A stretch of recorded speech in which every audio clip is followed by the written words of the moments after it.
Hello and welcome. You are listening to the Dream Warrior Review, Episode 2. I'm Miq Strawn. And I'm Kurt Thomas. We are going to review Idiot. Wow, that scares me when you do that. Yeah, well, So as well it should. It is about a group of kids who refer to themselves as the losers. No, And the losers. yeah, it's really sad. Because Very- they're being bullied, so they form this bond because they're a bunch of kids that are being picked on by bullies. Yes. And then in the meantime, there's kids disappearing because this entity or this spirit, I don't know how to really put it, this monster is after them. We don't know what's after them. Could be Right. a disease. We don't know what's after them at this point, Yeah, but kids are disappearing. It could be a re-education program. Right. So anyway. Free college. So kids are disappearing. Yes. One thing I have to mention is it's a Stephen King book. For those who don't know and haven't really been paying attention. Did you really have to bring that up? Stephen years. King, yeah. Yeah. And that's, well, yeah. So it's based on a book by Stephen King. What isn't? In 1990, they actually did the version of this that was on TV. It was Yeah. a miniseries. Tim Curry, yeah. And Tim Curry was actually awesome because Tim he was Curry. he was very woman-like and funny, I think, in the movie. So here's a question for you. What was this voice like? It was kind of like the Joker. It reminded me of the more modern Joker. TV voice? Oh, not TV. No, like Right. Heath Ledger. Oh, yeah. Like, Okay. Well, Yeah, so kind of. okay. I'll go with that. Tim Curry was a little bit more, Rocky Horror Picture Show. Oh yeah, was- of course. yeah. It was more theatrical. Yeah, Right, This exactly. one was a little bit. And also, they didn't show they didn't show anybody dying in the first one. They didn't show any blood. They didn't show anything. It was very clean. Spoiler: they didn't show any blood in this one either. None. I couldn't believe it. How did they get away with that? Still worked. Yeah, it still worked. I was terrified. It was like a haunted house. Right. It was Nightmare on Elm Street 3 is what it was. There was a huge homage all the way along. I mean, I must say that I did appreciate that I had an homage to me. One of my favorite sets that I built actually did show up again in this one. So, yeah. I was actually a little concerned that you were going to storm out of the movie at one point because I was like, this looks like... It's because I'm like that, you know. like It's like, Nightmare on Elm oh Street 3. my God, he ripped me off, that bastard. Why am I thinking of Nightmare on Elm Street 3 right now? Oh, because it looks like Oh, that. that's because it looks exactly like that. That's right. And the story's going that way. And even the tunnels look like... Yeah, and we're in tunnels that are hallways. And they're running through a house. Yeah, and they were running. Did we need the house and the tunnels is the question. No. No, I didn't think so. I really thought to myself that the house didn't need to be there. It was just Well, that's interesting you say ancillary. that because in the 1990 version, the clean version, I should say, the less scary That's right, version. The less scary version, yeah. Well, actually, the reason why I say that is because the tone was just very light, I guess, in the other one. Oh, this was it? one was a little bit more dark, which matched the book, I think. It was dark. Yes. And there were, it was incredibly dark. There was a lot of blood used here. So you mentioned the house, though. I want to go back to that real quick. Okay. Because they should have just been in the sewer the whole time. They were already playing by the river. Why didn't they go into the sewer? Well, you see, and the thing that kind of bothered me is that the house was the overdone haunted house. Yeah. Way overdone. Yep. I mean, the outside of it is you were actually, expecting Scooby Doo to come out, It's Zoinks. like, oh, get zoinks. Right. Exactly. You're expecting to see a dog in the front yard try and run 5 different ways, only stuck together by his tail. Yeah. Right. Yeah. So I thought that was overdone. I thought that a lot of the rest of the, we were trying to make the 80s look like the 60s. Right. And well, it's because it was originally in the 60s. well, yeah, They just updated it. Possibly. So it was an homage to the 60s. You don't homage a decade. Well, they showed you just don't do that. They showed a certain object that has wheels on it. I won't spoil it for anybody, but it was in the book, and it was also in the 1990 version. Oh, was it? Yeah. And it wasn't in the Hi-ho Super! Oh, jeez. So anyway, And why was that there 3 times? I think people they Just just for wanted the to, sake of. Well, it's just like the little homage to more than one homage. When we to- saw it the 3rd time, I expected it to burst into flames. I didn't know what the hell was going Well, on. you saw Nightmare on Elm Street everywhere, so Well, yeah, that's true. Yeah, lots of things were bursting into flames. But let's go back to this. Let's go back to just encapsulating the feel that this film got. I definitely had this Stranger Things vibe going on, Stand By Me, Right. Nightmare on Elm, combined, smashed together with Nightmare on Elm Street 3, and very little humor. It basically had everything we'd seen before. Right, The exactly. haunted house, we've seen like everything that. Yeah, they threw it all in. So there weren't a lot of surprises, but Yeah.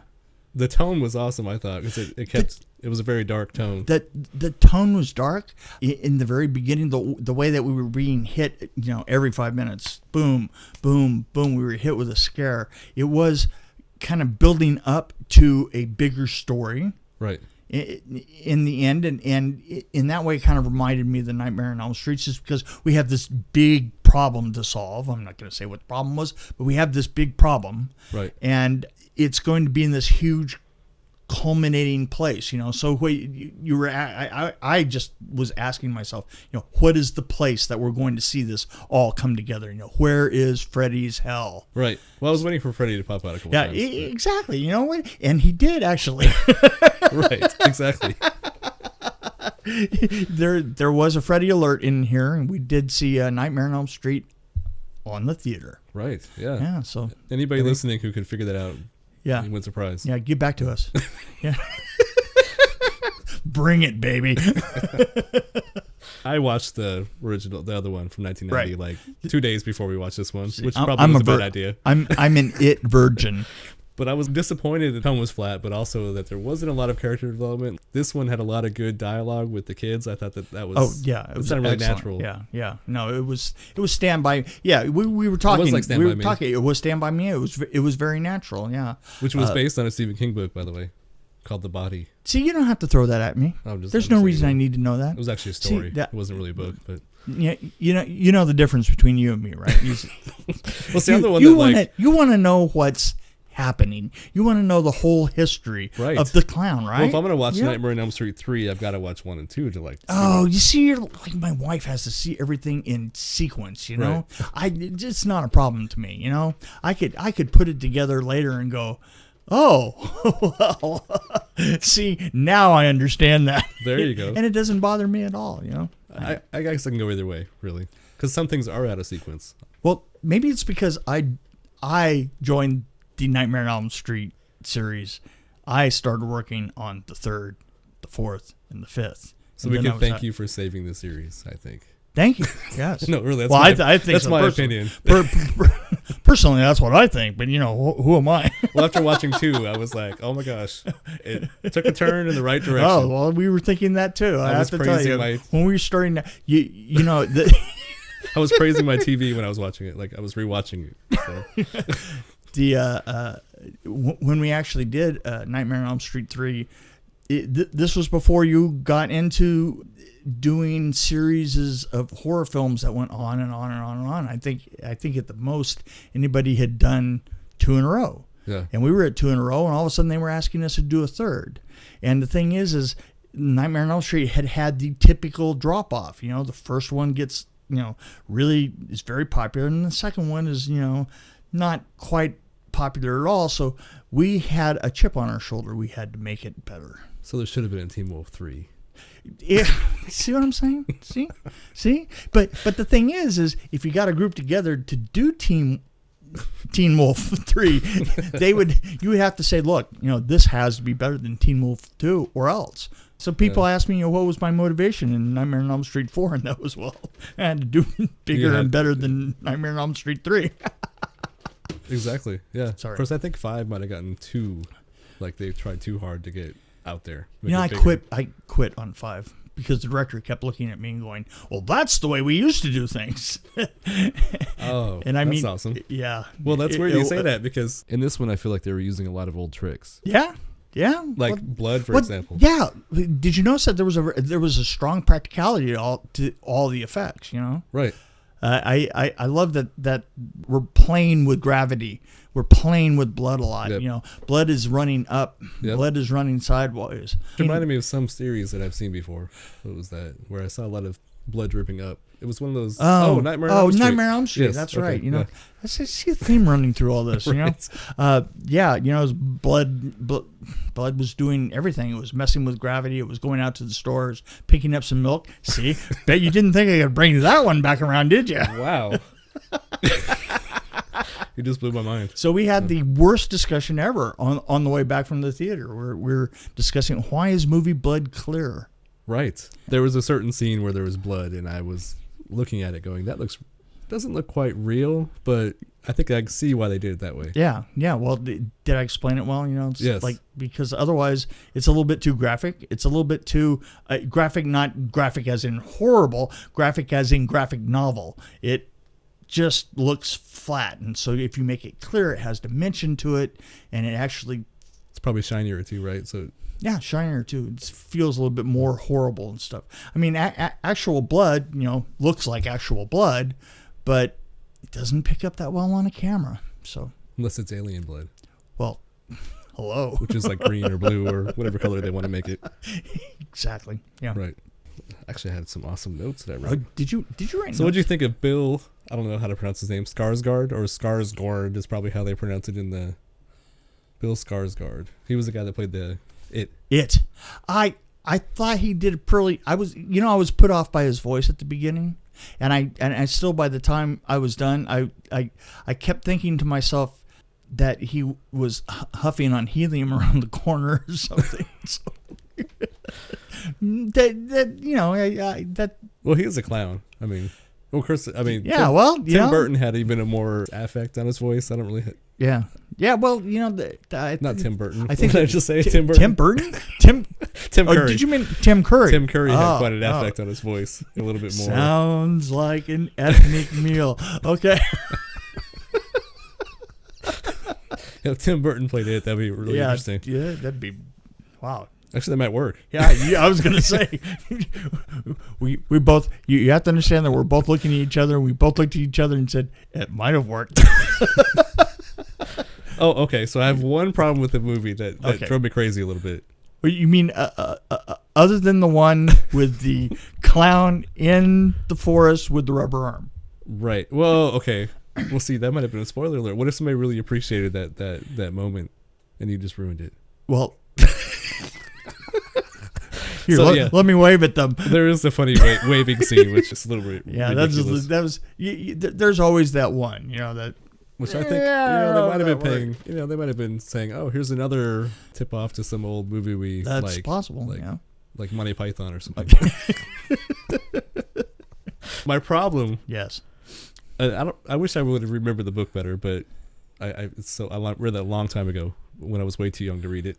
But I was so excited when the miniseries came out in 1990. So I watched that when it came out, and I rewatched it 2 nights ago to kind of refresh my memory. And since I like to kind of watch things before the next one comes out, like I said before, so I know it's weird, but you don't understand it. But I don't. It's just my weird brain. Yeah, whatever. Yeah. And I like to waste my time like watching movies. That's all I do. Well, yeah.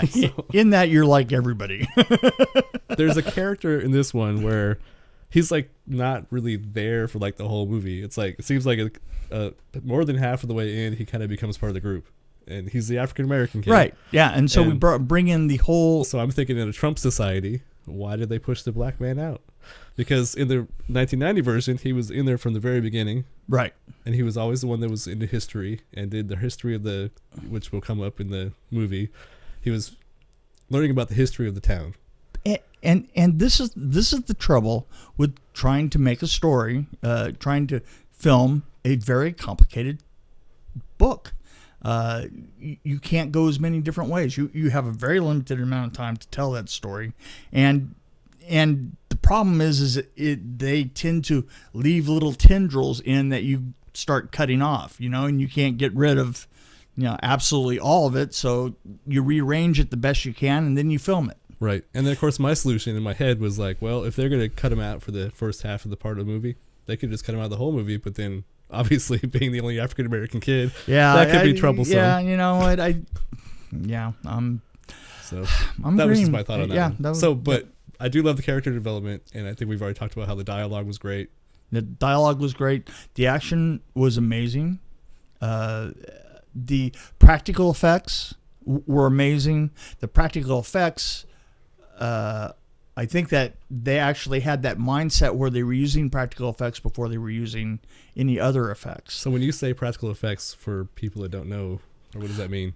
Practical effects that aren't done in CGI. Right. That there was CGI there to assist the actual effects themselves, and I think that this gives it a more visceral tone, a feel that something was actually happening. Well, I think I've mentioned that to you before. Like, I think we were watching, I don't know, Annabelle probably, or one of those other movies. But yeah. I was mentioning that I liked, it was Dark Tower, because there were a couple scenes that were not CGI that I thought were a lot more powerful because they weren't CGI. Exactly. And Dark Tower is a perfect example of one that was so heavy on CGI that when some things were happening, you had a really hard time carrying because you actually wanted to see something happen.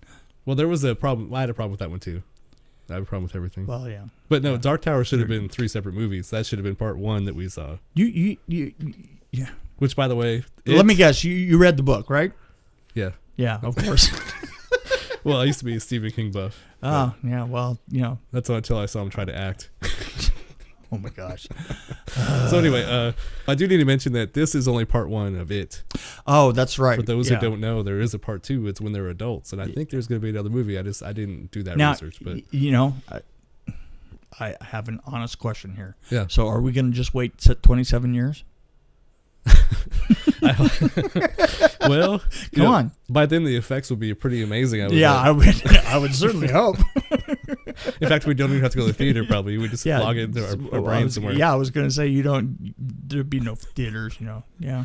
That's the other thing about the miniseries. It was like part 1 one night, and then it was part 2, like the next week, I think. But so it was like you had to wait for it. So did they just age the kids?